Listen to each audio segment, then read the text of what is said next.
এই দোল খাচ্ছি গ্রামীণ দোলনাতে।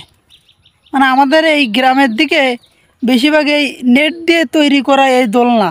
হ্যাঁ, এটার একটা একটা মানে খুব একটা ভালো একটা ফিলিংস পাওয়া যায়। এই সর্বপ্রথম বসে আছি দোলনাতে, মানে সর্বপ্রথম বললে ভুল হবে, ছোটোবেলায় তো অনেক দুলছি। আর এই সময় এসে সেই ছোটোবেলার সেই ফিলিংসটা নিচ্ছি, তা মানে অতুলনীয়।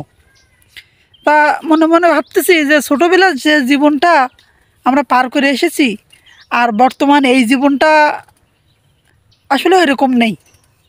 এই জীবনে বহুত টেনশান, হ্যাঁ, পেরেশানি, মানসিক চাপ, যন্ত্রণা, বহুত কিছু, কিন্তু ওই জীবনে তো ছিল না। তাই যখন এই দোলনাতে বসছি, দোল খাচ্ছি, তখন মনে হচ্ছে না, ওই জীবনটা ভালো ছিল। এখন এইখানে বসে তারপরে যেন ব্রেন থেকে টেনশনটা যায় না। হ্যাঁ, বিভিন্ন মানসিক চাপ থাকতে পারে, পারিবারিক চাপ থাকতে পারে, টাকা পয়সার চাপ থাকতে পারে, বিভিন্ন চাপের ভিতরে এই দোলনায় দোলার যে ফিলিংসটা, এটা আর আসলে ওইভাবে আসে না। কিন্তু ছোটোবেলায় এই দোলার যে ফিলিংসটা, এটা অ্যাকুরেটভাবে ছিল।